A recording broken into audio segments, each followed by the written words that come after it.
नमस्कार दर्शकों, अभी न्यूज में आपका स्वागत है। मैं मनीष चतुर्वेदी आज आपके बीच आया हूं निकाय 2022 के चुनावों की चर्चा को लेकर। और इस चर्चा को करने के लिए आज हमारे मध्य हैं पत्रकार जगत के एक बहुत बड़े हस्ताक्षर, जिनको हम किशन चतुर्वेदी के नाम से जानते हैं। किशन चतुर्वेदी का परिचय मैं आपको करा दूं। किशन चतुर्वेदी ने, जो कि अमर उजाला, हिंदुस्तान अखबार और डीएलए न्यूज़पेपर में अपनी सेवाएं दी हैं, जिसमें खास करके हम कहें मथुरा में तो इन्होंने 2 पेपरों को लॉन्च किया है। डीएलए न्यूज़पेपर मथुरा में इन्होंने ही लॉन्च किया, इसके अलावा हिंदुस्तान मथुरा में इन्होंने ही लॉन्च किया और अमर उजाला में लंबी समय तक सेवाएं भी दी हैं। आज हमारे मध्य में है, आज हम इनसे जानेंगे कि चूंकि मथुरा में काफ़ी कुछ इनका कार्यकाल रहा है, तो मथुरा के हालात पर हम चर्चा करेंगे। इसलिए हम ये भी जानना चाहेंगे कि जो आपका अनुभव है, उस अनुभव के हिसाब से मथुरा का निकाय चुनाव किस करवट जाएगा, किस स्थिति में जाएगा। और कुछ चीज़ें ऐसी होती हैं कि किसी भी राजनीतिक दल के द्वारा लिए गए निर्णय उनके परिणामों को कहीं ना कहीं इफेक्ट करते हैं। तो किशन जी, आपका बहुत बहुत स्वागत है अभी न्यूज़ में। सबसे पहला मेरा सवाल आपसे यही होगा बस केवल कि अब निकाय चुनाव की डोरी पर हम लोग खड़े हुए हैं। सारे राजनीतिक दल अपनी अपनी कमर कस के तैयार हैं, अपनी बिसात भी लेकर के तैयार बैठे हुए हैं। बस ज़रूरत है तो केवल मोहरों के नाम खुलासे होने की। लेकिन इन सब के बावजूद जो उनकी सबसे बड़ी उहापोह की जो स्थिति बन रही है, वो परेशानी ये है कि इस सीट जो कि चाहे वो मेयर की सीट हो और चाहे वार्डों का आरक्षण हो, ये सबसे बड़ी इस समय गले की फांस बनी हुई है सभी राजनीतिक दलों के लिए। और शायद यही कारण है कि चुनाव भी पीछे सरकते जा रहे हैं फिलहाल।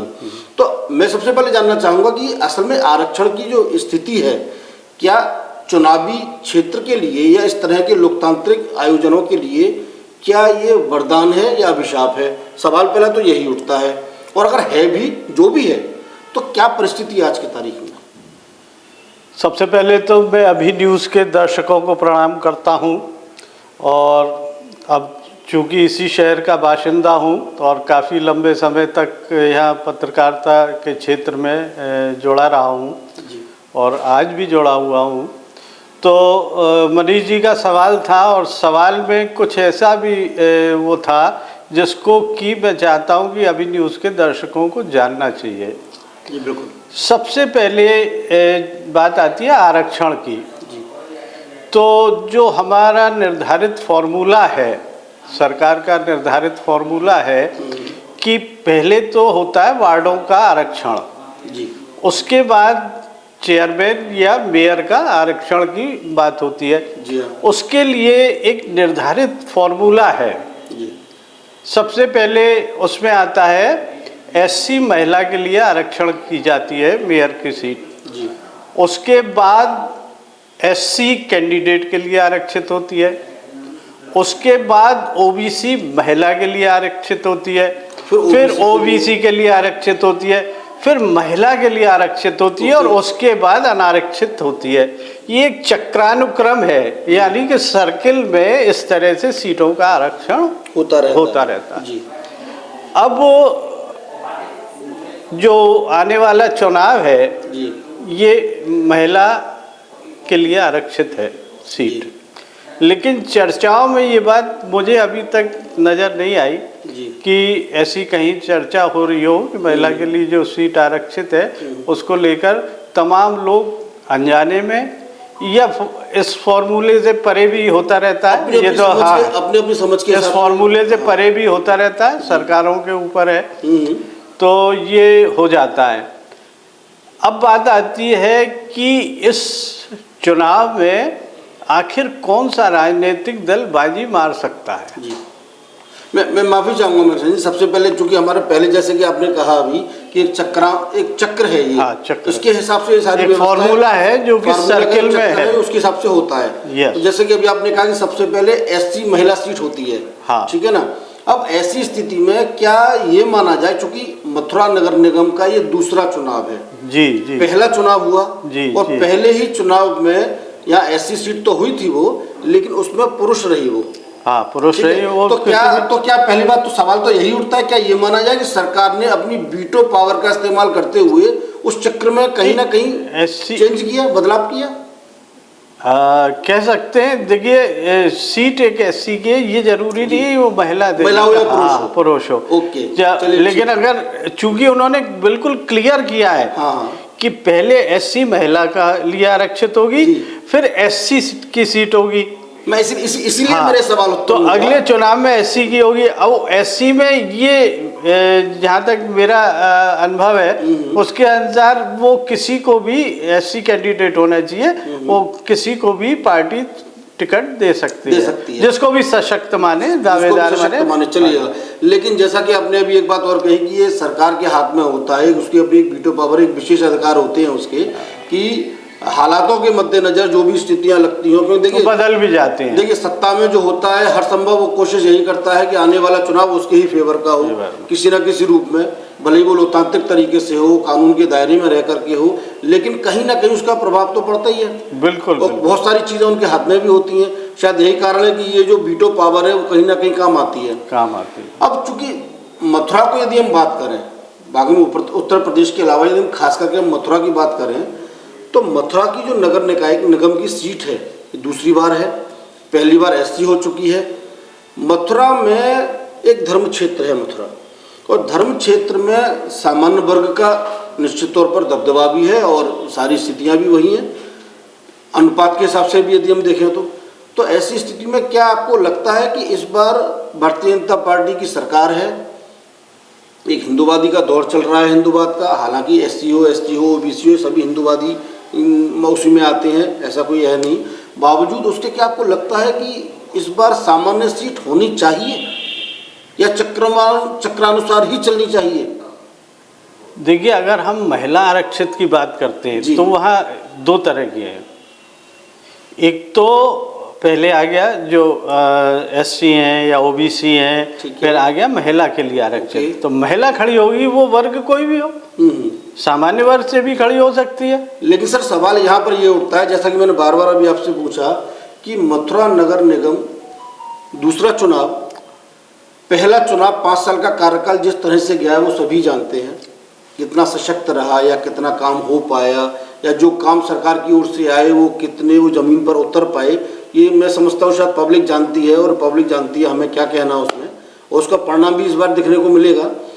लेकिन क्या आपको लगता है कि इतने महत्वपूर्ण, जहाँ की अब आने वाले समय में श्री कृष्ण जन्मभूमि वाला मामला भी सामने है, बांके बिहारी कॉरिडोर भी सामने है, कृष्णा सर्किट बन रहा है वो भी उसके सामने है, तो क्या आपको लगता है कि, मैं महिला को कमजोर नहीं कह रहा, लेकिन महिला सीट, एससी सीट को या महिला को नेतृत्व देकर के क्या शासन अपने मंशा अनुरूप वो सारी चीज़ों को इम्प्लीमेंट करा पाएगा?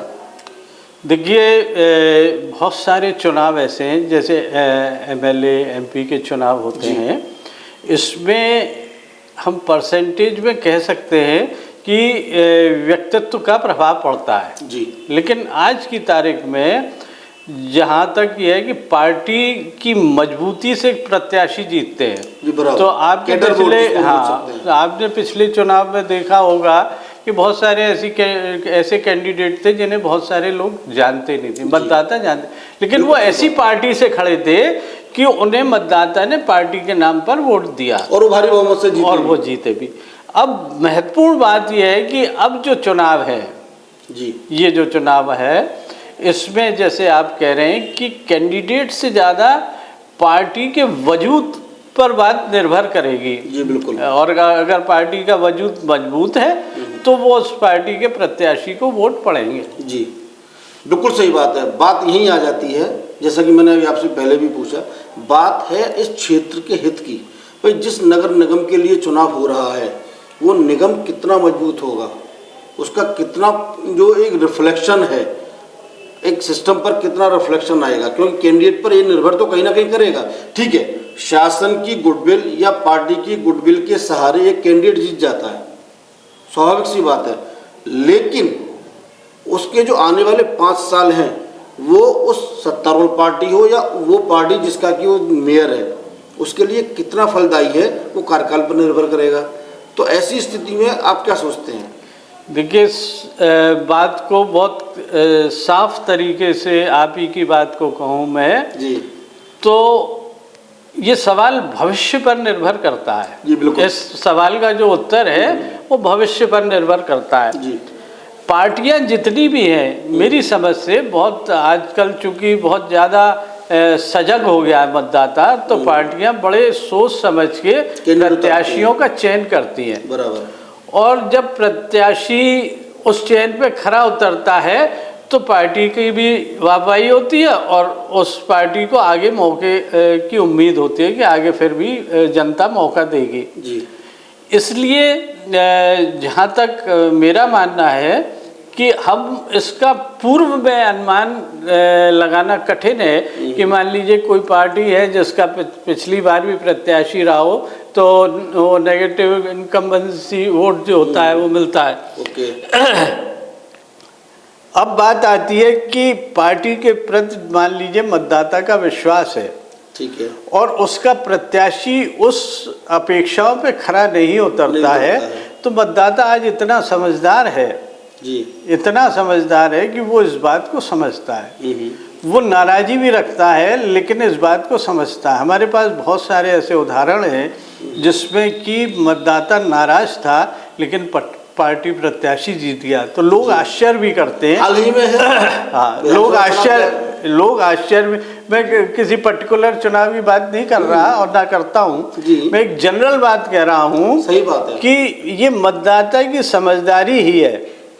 लोग भले ही हैरान हो कि भाई ये तो इनका कैंडिडेट इतना बेकार था या अच्छा था, इसको पुनः वोट कैसे दे दिया गया। तो मतदाता ये बात समझता है कि चलो कोई बात नहीं, उसको हटा तो दिया, अब दूसरा प्रत्याशी खड़ा है, या पिछले वाला अब सबक ले लेगा, पार्टी तो बढ़िया है, जो मेरी पसंद की पार्टी है। तो मतदाता बहुत समझदार है। कहीं ना कहीं ये भी देखने वाली बात है कि पार्टी की जो विचारधारा है वो भी कहीं ना कहीं मैटर करती है इस मामले में। मैटर नहीं, अब बहुत ज़्यादा मैटर, पहले नहीं करती थी। पहले जब पुराने समय में चुनाव होते थे तो ये देखा जाता था कि कौन खड़ा हुआ है। जी भाई आप ये समझ लीजिए कि पार्टी कांग्रेस का था, जैसे आगरा में सेठ अचल सिंह थे, ठीक, मरते दम तक चुनाव जीतते रहे और वो कुछ नहीं जानते थे, तो पार्टी की मजबूती की तरफ से हो गया। बहुत सी जगह ऐसा हुआ कि पार्टी ने बड़ी लहर में जीती लेकिन प्रत्याशी जीते। मथुरा से अटल जी जैसे दिग्गज नेता और राजा कर्ण सिंह जैसे दिग्गज नेता हार गए। तो वहाँ पर महत्वपूर्ण प्रत्याशी भी कई जगह हो जाता है जब चुनाव में, पहले ऐसा बहुत होता था। अब आप पिछले कुछ चुनावों से आप ये देखेंगे कि पार्टी के प्रत्याशी कौन है इस पर कम निर्भर कर रहा है, किस पार्टी से लड़ रहा है वो ज़्यादा महत्वपूर्ण हो गया। कुल मिला के ये कि केंद्र बिंदु पार्टी की विचारधारा हो चुकी है। पब्लिक की विचारधारा से पार्टी की विचारधारा मैच करती है या नहीं करती है, उस पर डिपेंड करता है, बहुत डिपेंड करता है। लेकिन अभी जैसा कि मैंने कहा कि उहापोह की स्थिति है, कोई समय निकलता जा रहा है, लगातार पोस्टपोन हो रहा है, आरक्षण पोस्टपोन होता जा रहा है लगातार, इधर आरक्षण क्लियर ही नहीं हुआ है अभी तक। उसकी वजह एक मशीनरी है जो काम नहीं कर पा रही इतनी तेजी से जितनी तेजी से चुनाव होने की। कहीं ना कहीं प्रशासनिक जो मशीनरी है वो कहीं ना कहीं इसके लिए दोषी मानी जा सकती है। हाँ, क्योंकि एक पूरी प्रक्रिया के तहत मैंने अभी बताया ना कि एक वार्ड का आरक्षण तय होगा पहले, ठीक है, उसके बाद मेयर का आरक्षण तय होगा, स्वाभाविक बात। हाँ, तो ये क्रम है। उस क्रम में अगर विलम्ब होगा तो दिक्कत है। चलेगा। तो ये तो बात रही आरक्षण की। अब हम बात चर्चा को आगे बढ़ाते हुए हम बात करेंगे कि अब राजनीतिक जो बल है या ताकत है, ये मान लीजिए इस चुनाव में कौन सी पार्टी का दबदबा रह सकता है। अच्छा, ये आपका सवाल बड़ा उचित भी है और मेरा ऐसा मानना है हमको दो बातें समझनी होंगी जी इसके लिए। जो चुनाव जीते जा रहे हैं जी, उसके ऊपर पार्टी का नेटवर्क बहुत बड़ा महत्व रखता है, जिसको हम संगठन बोल सकते हैं। हाँ, जिस पार्टी के बाद ये मैंने अपने विधानसभा चुनावों में भी आपके चैनल के माध्यम से ये बात कही थी कि महत्वपूर्ण ये है कि उस पार्टी के पास नेटवर्क कैसा है जी, और उसने चुनाव के लिए तैयारी कब से कर रखी है, उसकी तैयारी कितने पहले से। जी बिल्कुल। तो मैं किसी पार्टी विशेष का नाम नहीं, आप जरा निगाह दौड़ा के देखो कि बिखरे हुए संगठन वाली पार्टियों के प्रत्याशियों को जीत में एक ही उम्मीद है, एंटी इनकम्बेंसी, वो भी है। दूसरा, पार्टी का प्रत्याशी का कैसा वो है। वार्डों में स्थिति ये होती है ना, जितना छोटा चुनाव होता है उसमें फेस वैल्यू हो जाती है। अब वार्डों में पार्टी प्रत्याशी कौन है ये महत्व रखेगा और उसकी अपने क्षेत्र में कैसी इमेज है, वो कैसा वर्कर है, ये सारी चीज़ें निर्भर करेंगी। लेकिन मेयर के चुनाव में ऐसा हो पाना मुश्किल होगा। वहाँ पर तो वो पूरा नेटवर्क काम करेगा जो पार्टी के पास है। तो अगर ऐसी स्थिति जैसा कि आपने भी कहा है, तो मैं समझता हूँ कि शायद नाम लेने में भी कोई हर्ज नहीं है, क्योंकि अगर इन सारी चीज़ों को देखें तो भारतीय जनता पार्टी तो काफ़ी आगे नजर आती है, जिसने बूथ स्तर पर जो अपनी तैयारी की हुई है। मोदी जी का जैसा कि मोदी जी का है, उन्होंने 2019 का चुनाव जीता था और 2019 का जीतने के बाद उन्होंने घोषणा कर दी थी 1 महीने बाद ही 2024 की तैयारियां कीजिए। देखिए, मेरी बात को आपने बहुत साफ कर दिया, खुद ही इस बात को जवाब दिया। आप अपने नगर निगम के चुनाव में देख लीजिए, उससे पहले पालिका के चुनाव में देख लीजिए। मैं वही कह रहा हूँ, संगठन की दृष्टि से जिस पर अच्छा नेटवर्क था उसको जीतने में आसानी हो गई। और हमारे यहाँ ऐसा माना जाता है, जो मैंने देखा है, कि 2 पार्टियां ऐसी थी जिन्होंने नेटवर्क बहुत अच्छा बनाया था, जिसमें एक बहुजन समाज पार्टी थी और एक ये। लेकिन पिछले कुछ समय से ऐसा देखने में आ रहा है कि बहुजन समाज पार्टी ने अपना स्वयं ही नेटवर्क लगभग छिन्न भिन्न सा इसमें कर लिया है। नेटवर्क छिन्न भिन्न कर लिया है। मेरा एक छोटा सा सवाल है इसमें, क्योंकि आपने बहुत बड़ी ही इंटरेस्टिंग बात कही है।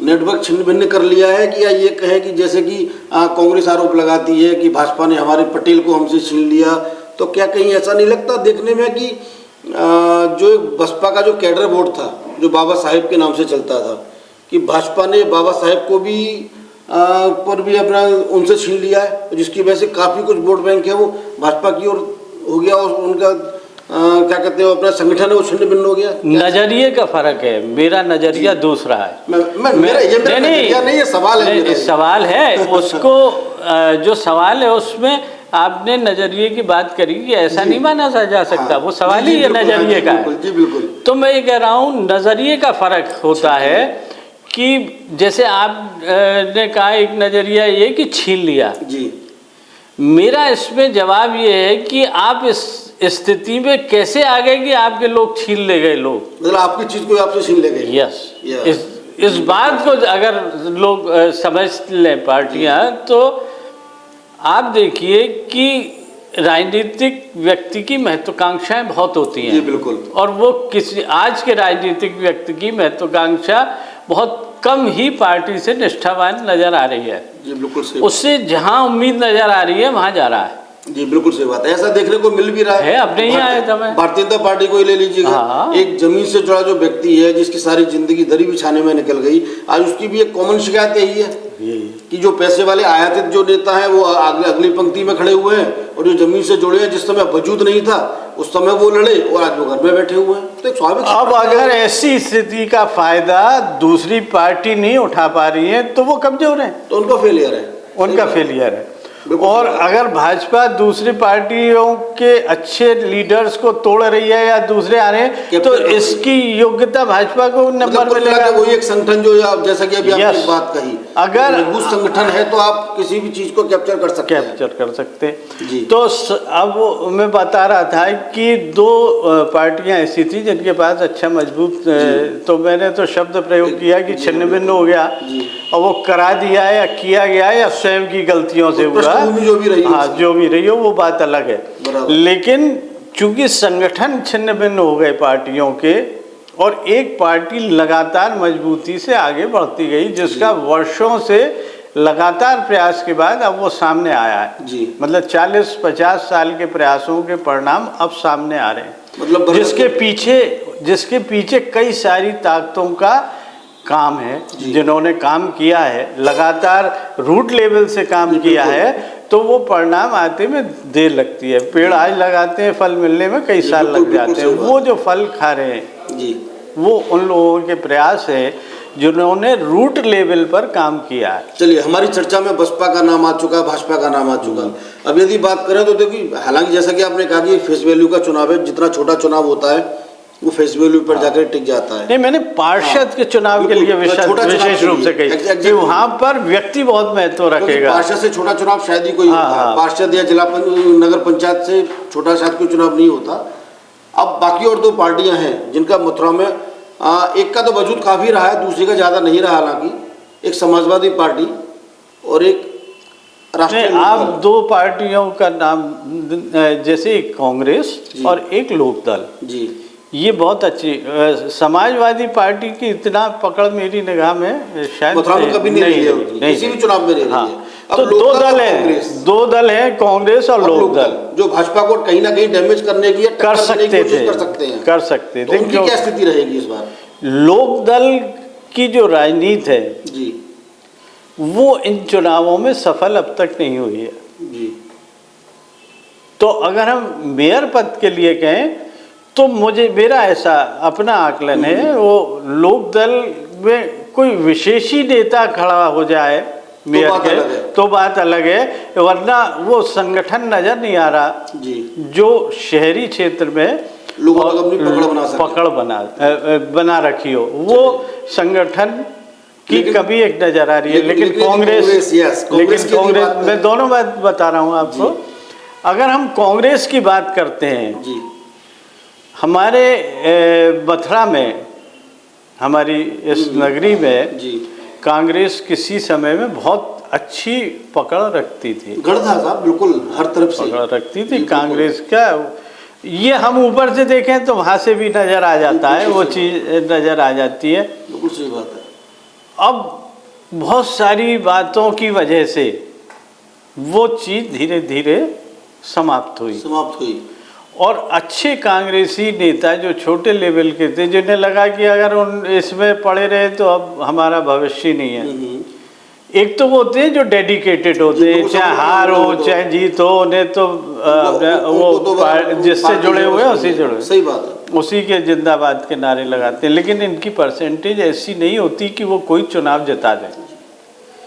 जो वो किसी पार्टी के ऐसे निष्ठावान कार्यकर्ता बहुत कम संख्या में होते हैं। लेकिन संगठन के लिए यही निष्ठावान कार्यकर्ता खाद का काम करते हैं। खाद का काम करते हैं, बशर्ते कि वो एक हवा चल जाए। एग्जैक्टली, मैं वही, शायद भाजपा के लिए यही खाद है जो आज उनका वृक्ष इतना फल फूल रहा है। यस, और वो अगर कांग्रेस उस दृष्टि से ध्यान दे पाती जी, तो ये स्थिति होती नहीं।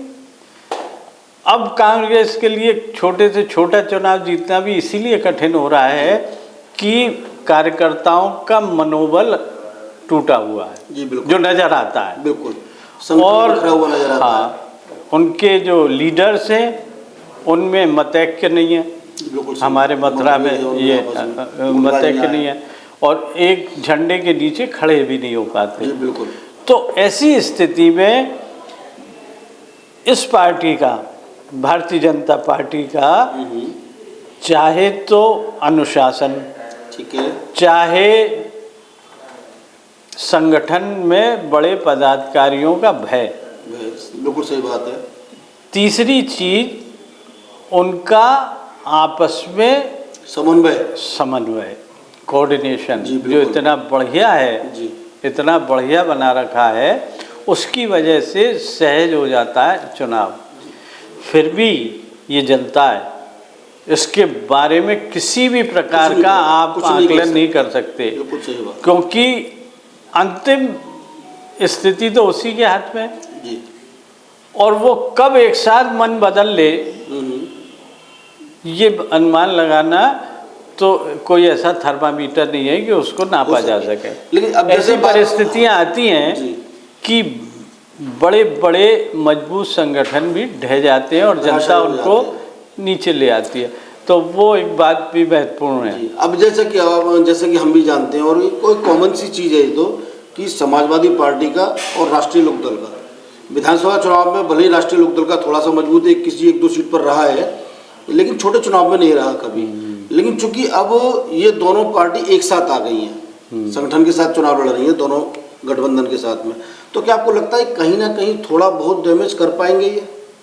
वो डैमेज कर पाए नहीं कर पाए, लेकिन मेरा कहना है, मेरा ऐसा मानना है, जीत पाएंगे, मैं ये भी कह दूं। हाँ, वो जीत पाए नहीं जीत पाए उससे मेरा मतलब नहीं है। मैं इतना कह सकता हूँ कि उन्हें एक साथ चुनाव लड़ते रहना चाहिए, एक दूसरे को ताकत बनी रहनी चाहिए उनकी आपस में। मतलब मेरा ये कहना है कि उन्हें चुनाव जरूर लड़ना चाहिए, ठीक, उससे उनके आगे अपनी कमियां भी सामने आएंगी, बिल्कुल, और वो ये भी अनुमान लगा पाएंगे कि वो किस लेवल पर है और उन्हें कितनी मेहनत और करनी है, कैसे संगठन खड़ा करना है। तो उस चीज़ों को जानने के लिए चुनाव बहुत महत्वपूर्ण रोल अदा करता है।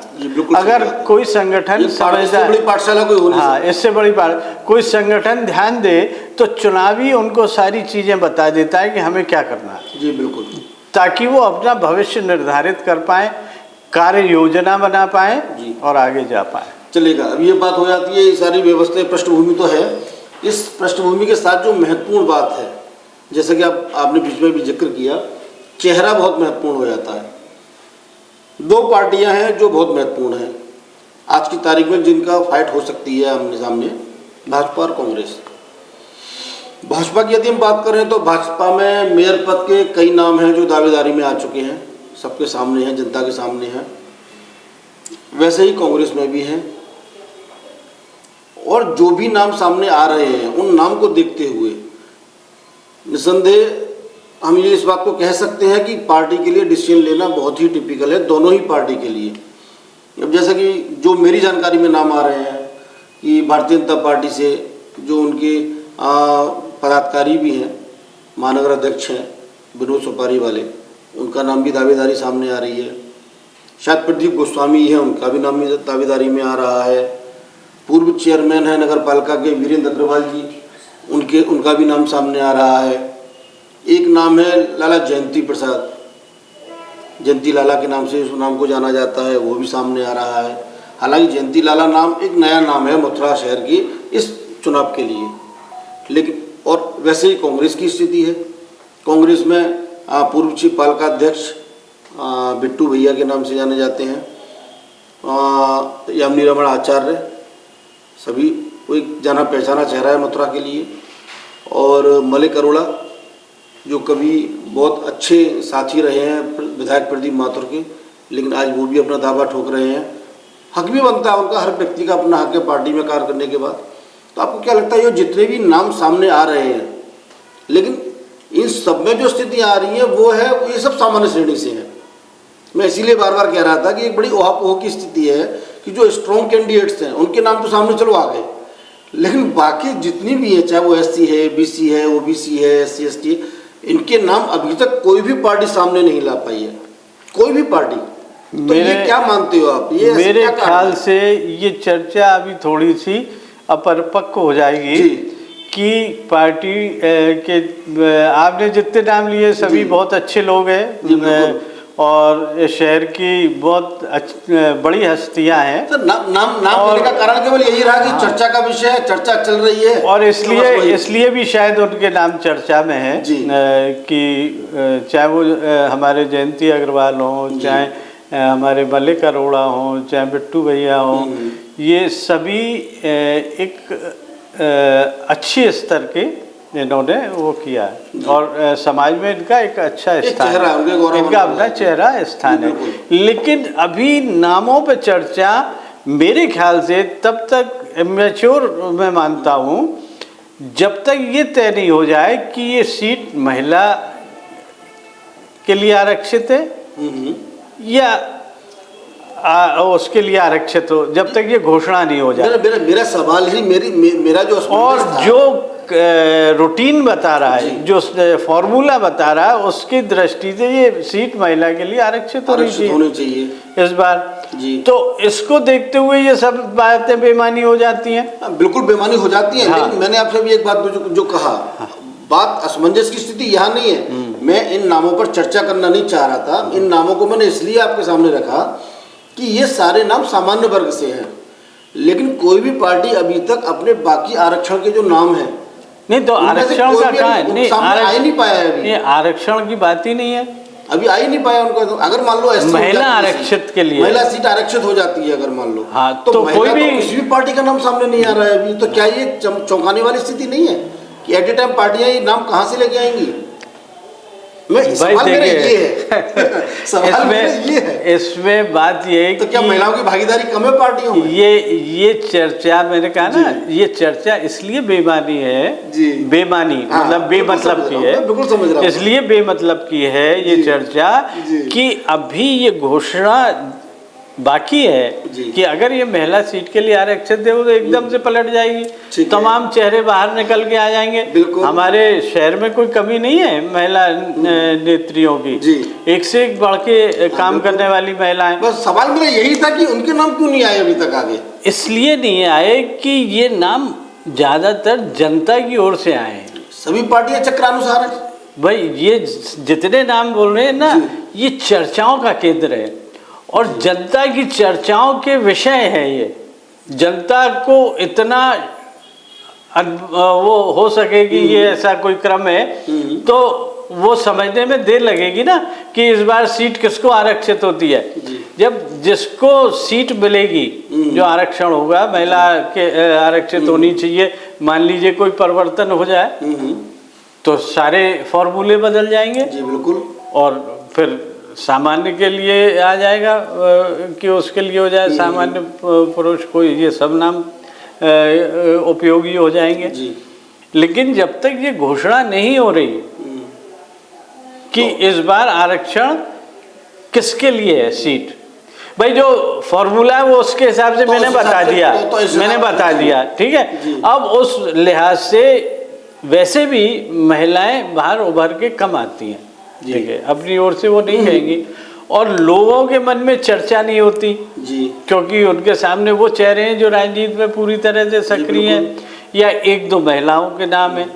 तो वो जो महिला है वो आएगा, वो आरक्षण की घोषणा के तुरंत बाद आ जाएगा। तो कुल मिला के हम ये अनुमान भी लगाया जा सकता है कि इस बार चुनाव में यदि सीट सामान्य नहीं होती, हाँ, तो हमेशा की तरह जो कि भारतीय जनता पार्टी का या किसी भी और पार्टी की स्थिति जो भी रही हो, लेकिन क्या माना जा सकता है कोई नया चेहरा इस बार फिर नया चेहरा मेयर के तौर पर मिलने वाला है मथुरा को? हाँ हाँ, बहुत बड़ी संभावना है। क्योंकि अगर मान लो जैसे कि मैंने बार बार कह रहा हूँ मैं, क्योंकि चाहे वो SC से हो, चाहे BC से हो, चाहे OBC से हो, कोई यदि ऐसा जनाधार वाला नेता यदि होता तो जैसे इनके नाम चल रहे हैं उसका भी नाम कहीं ना कहीं चल रहा होता कि भाई अगर सामान्य होगी तो ये होंगे और असामान्य होगी या और कोई आरक्षण वर्ग से होंगे तो ये नाम हो सकते हैं। तो भाई आप इस बात को क्यों भूल रहे हैं कि मान लीजिए पुरुष का चेहरा चर्चित है जी और उसकी पत्नी को टिकट मिल जाती है जी, बिल्कुल यही बात तो मैं आपसे कहलवाना चाह रहा था।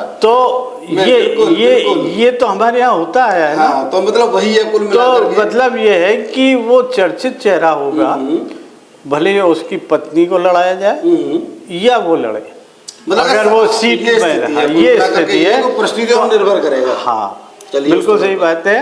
और या फिर कोई ऐसी महिला नेता हो जी जो स्वयं में इतनी समर्थ और जुझारू रही हो तो उसका नाम आए। लेकिन ये तब होगा जबकि हाँ, जब तक ये बात बेमतलब की है, जब तक कि घोषणा नहीं हो जाती। घोषणा नहीं हो जाती। क्या लगता है आपको कब तक हो जानी चाहिए? क्या ये जितनी भी देरी हो चुकी है, क्या लगता है? आखिरी सवाल है मेरा ये भाई, ये कब तक हो जानी चाहिए? सबसे पहले तो वार्डों का आरक्षण पूरा हो। हाँ, कब तक हो जाना चाहिए? अब तक तो हो जाना चाहिए था, हुआ नहीं है। तो क्या आपको लगता है कि जैसा कि अभी तक ये हो रहा था कि दिसंबर के लास्ट वीक में चुनावों के चरण शुरू हो जाएंगे, 4 चरण में चुनाव होने हैं, वो नहीं हो पाए, तो क्या आपको लगता है कि ये चुनाव जनवरी में जा रहा है? देखिए, अगर नहीं हुआ आरक्षण का काम पूरा नहीं हो पाया जी तो जनवरी में जाएगा, हो गया तो दिसंबर में। आज की तारीख में आने वाले 2 या 3 दिन में भी यदि आरक्षण हो जाता तो क्या आपको लगता है दिसंबर में चुनाव हो पाएंगे? आज 28 तारीख लगभग हो चुकी, तो ऐसी स्थिति में अगर 2-3 दिन और लग जाते हैं तो नवंबर का महीना तो पूरा जा चुका हो। तो सत्ता दल तो चाहेगा कि ऐसा हो जाए, जनवरी में जाना नहीं, जल्दी हो जाए। हाँ। ताकि विरोधियों को मौका ना मिले तैयारी का और संगठन में वो मजबूत है। बहुत सुंदर बात है। तो दर्शकों, आपने जाना कि किशन चतुर्वेदी जी हमारे साथ थे और काफ़ी विस्तृत चर्चा हुई। हर एंगल से चर्चा हुई है और जिसमें ये भी जाना कि क्या क्रम है आरक्षण का, आरक्षण नहीं हुआ है तो उसके क्या क्या कहते हैं लाभ हो सकते हैं, क्या नुकसान हो सकते हैं। और इस सबके बाद जो लास्ट बात, अंतिम बात जो निकली है वो यही निकली है कि कहीं ना कहीं जो एक चाबी है वो सत्ता के हाथ में है। सत्ता पक्ष के अनुसार चुनाव होने तो है ही, निष्पक्ष होंगे चुनाव, ये हम सभी आशा करते हैं, लेकिन कब होंगे ये अब इस समय थोड़ा सा सवालिया निशान इस पर लगा हुआ है, क्योंकि आरक्षण अभी तक तय नहीं हो सका है। अब चेहरा कौन होगा, मेयर का चेहरा कौन होगा या जितने भी पार्षद हैं उनके चेहरे कौन होंगे, तो ये सारी चीज़ें अभी आरक्षण के बाद ही तय हो पाएंगी। लेकिन इसमें कोई शक नहीं है कि आरक्षण लोगों के लिए इस समय असमंजस की स्थिति उत्पन्न कर रहा है और जब तक आरक्षण क्लियर नहीं होगा तब तक कुछ भी कहना, जैसा कि अभी किशन जी ने कहा कि अंतिम वाला जो हमारा पखवाड़ा था चर्चा का वो बिल्कुल बेईमानी साबित हो सकता है, क्योंकि जब तक आरक्षण नहीं साबित होगा, क्लियर होगा, तब तक हम कुछ कह नहीं सकते। तो कुल मिलाकर के हमारी ये चर्चा, इस तरह की चुनावी चर्चाएं अब तक हम पहुंचाते रहेंगे। इसी तरह से अच्छे अच्छे अनुभवों के साथ आपको हम बताते रहेंगे, चुनावी हालातों से रूबरू कराते रहेंगे कि बस आप जुड़े रहिए अभी न्यूज़ के साथ और देखते रहिए चुनाव पर होने वाली इन चर्चाओं को। और अपने वोट का आज तो मैं कहना चाहूँगा अभी न्यूज़ की ओर से, इन सारी चर्चाओं का आकलन करने के बाद जो आपका दिल कहे, जो कैंडिडेट आपको अच्छा लगे, जो पार्टी आपको अच्छी लगे और आपको लगता है कि ये नगर के हित में है, बस इन सब चीज़ों को ध्यान में रखते हुए अपना मतदान कीजिएगा, घर से बाहर निकलिएगा, अधिक से अधिक संख्या में मतदान कीजिएगा। बस इंतज़ार है चुनाव की घोषणा का। नमस्कार।